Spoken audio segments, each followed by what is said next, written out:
सोते हुए आपको जोर जोर से आवाज़ें आना शुरू हो जाए आपके साथ, ऐसा लगे कोई मशीन चल रही है। खराटों की आवाज़ें कई दफ़ा ऐसे फील होती है क्योंकि कुछ लोग बहुत ज़्यादा ज़ोर से खराटे लेते हैं, तो वजह क्या है इसकी? जी, जो खराटे हैं ना, बेसिकली आप जो पूछना चाह रही हैं वो अडल्ट्स में इनकी वजह पूछना चाह रही हैं। अडल्ट्स में डिफरेंट वजूहात हैं और जो पीडियाट्रिक एज ग्रुप के बच्चे हैं यानी कि उनमें भी खराटे आते हैं, वो डिफरेंट वजह है। आप जो बात करना चाह रही हैं वो ये है कि यूजली स्पाउस कंप्लेंट करता है कि जी मेरी वाइफ या वाइफ कंप्लेंट करती है कि मेरा हस्बैंड इतना स्नोर करता है, इतने खराटे लेता है कि मैं रात को सो नहीं पाती। बिल्कुल। अच्छा, इसमें जो सबसे बड़ी वजह है ना, जो सबसे बड़ी वजह दैट इज ओबेसिटी, वजन का बढ़ जाना। सही। वजन का बढ़ जाना। BMI basic body mass index हमें बताता है कि हमारी हाइट के अगेंस्ट हमारा वजन कितना होना चाहिए। लाइक एक बंदा 6 फुट का है तो उसका कितना होना चाहिए, 5 फुट 10 इंच का है तो उसका कितना होना चाहिए। अगर उस बेसिक मास इंडेक्स में अगर आप नॉर्मल से ओवरवेट पे जाते हैं तो ये प्रॉब्लम नहीं आती, लेकिन ओवरवेट से जब आप ओबेसिटी में जाते हैं, ओबेसिटी 1 में जाते हैं, तो आपको खराटे आने लग जाते हैं। ये मैं सबसे कॉमनेस्ट वजह बता रहा हूँ 80% ऑफ द पॉपुलेशन की। 20% की भी मैं बात करता हूँ। अच्छा, अब जब वो उसमें जाता है इसमें मतलब कि उसकी ओबेसिटी टाइप 1 ओबेसिटी में जाता है तो उसको स्नोरिंग होना शुरू हो जाती है। सबसे पहला उसका सिम्टम होता है, तो उसको आइडियली अपना वेट रिड्यूस करना है, ठीक, जो सबसे बड़ा इसमें टेक होम है, तो उसकी स्नोरिंग खत्म हो जाएगी। लेकिन जो बाकी 20% की पॉपुलेशन है उसमें क्या वजह है जी? उसमें मोस्ट ऑफ द टाइम नाक की डिजीजेज हो सकती है, नाक के अंदर गदूद हो सकते हैं, नाक के अंदर कोई मैस हो सकता है और नाक और हलक के दरमियान के रास्ते में रुकावट हो सकती है। बेसिकली स्नोरिंग जो है ना, खराटे, इनके पीछे आप मैकेनिज्म अगर समझ जाएं तो आपको वजह का पता लग जाएगा। नाक से हलक के दरमियान, मतलब कि नाक से इस जगह तक कोई भी चीज़ सांस के रास्ते में रुकावट लाएगी तो वो खराटे पैदा करेगी।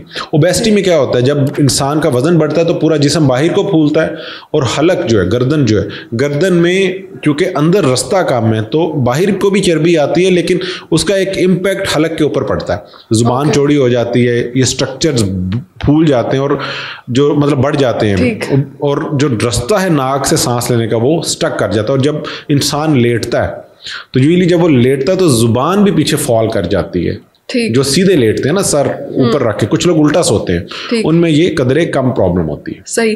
डॉक्टर साहब, ओबेसिटी को तो कभी कोई मसला समझा ही नहीं जाता हमारे यहाँ पर कि ये खराटों की वजह भी बन सकता है। ओबेसिटी जैसे हम कहते हैं ना कि शुगर बीमारियों की माँ है, तो वेस्ट में कहावत ये भी है कि ओबेसिटी भी मदर ऑफ ऑल डिजीजेज है। ठीक। मदर ऑफ ऑल डिजीजेज से मुराद है कि अगर आपको मोटापा है ना तो वो किसी भी बीमारी की तरफ आपको ले जाएगा, ठीक, इंक्लूडिंग शुगर और ब्लड प्रेशर और फिर इनसे बाकी सारी बीमारियां। ठीक है। तो ये जी ओबेसिटी की, बल्कि अगर हम टाइप्स देखें तो type 1, type 2, type 3 and then morbid obesity. की ओबेसिटी ऐसी जो आपकी जान ले जाएगी या आपको चलने फिरने में भी उसको मुतासर कर देती है। आपने शायद देखे हो कुछ लोग इतने फूले हुए या फैले हुए होते हैं कि उनकी मोबिलिटी मुतासर होती है, वो मतलब चल नहीं सकते हैं। तो डॉक्टर साहब, खराटे जो हैं वो बजाते खुद एक बीमारी है या किसी और बीमारी की वजह से होते हैं या सिंपल ये एक कंडीशन है? एक सिम्टम है, अलामत है। अलामत के पीछे डायग्नोसिस होती है। मैं अपनी वीडियोस में ये कहता रहता हूँ कि जब तक आप तशखीस तक नहीं पहुंचेंगे आपका इलाज नहीं शुरू होगा। खराटे तशखीस नहीं है, एक अलामत है। अच्छा, अलामत के पीछे वजह क्या है? मैंने जैसे आपको बताया एक ओबेसिटी। अच्छा, बात का तो लोग बड़े स्लिम होते हैं लेकिन फिर भी खराटे ले रहे होते हैं, वो 20% की बात मैं कर रहा हूँ। सही।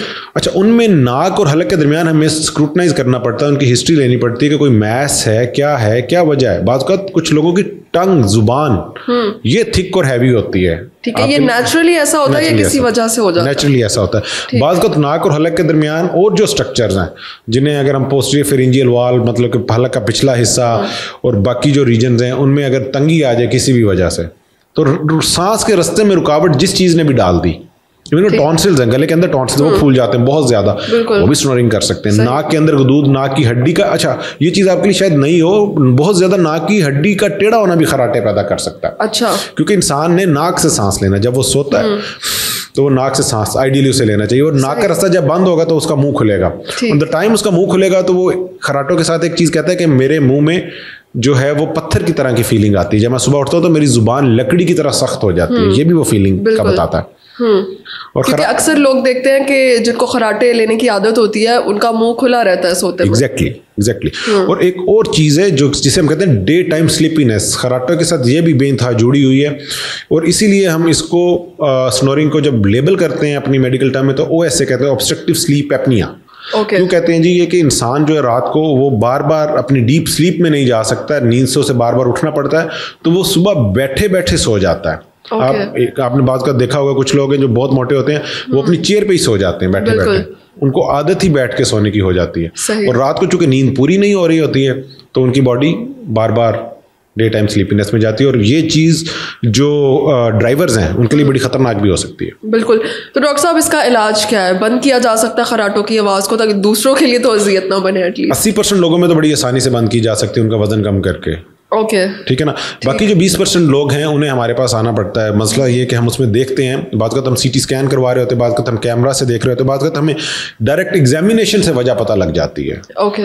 तो इट्स अ ग्रुप जिसकी वजह से ये प्रॉब्लम हो रही है, ग्रुप ऑफ डिजीजेस स्नोरिंग को कॉज कर रही है। ठीक। तो डॉक्टर साहब खराटों को तो वैसे कोई बीमारी नहीं समझा जाता, लेकिन अगर किसी को फ्रिक्वेंट मसला हो खराटों का तो उसे किसी ENT या डॉक्टर को कंसल्ट करना चाहिए? बिल्कुल जी, ENT के डॉक्टर भी इसको देखते हैं और पल्मोनोलॉजिस्ट छाती के डॉक्टर भी इसको देखते हैं। वो बेसिकली एक टेस्ट करते हैं जिसे पॉलीसिम्नोग्राफी कहते हैं, जो हमें ये कई गाइडलाइंस देती है, कई चीज़ें बताती है कि इसमें हम पर्टिकुलर पेशेंट में हम क्या ट्रीटमेंट मोडेलिटी यूज़ करेंगे और क्या वाकई से सांस में रुकावट की वजह से खराटे हैं या कि कोई और वजह। ठीक है, बहुत शुक्रिया।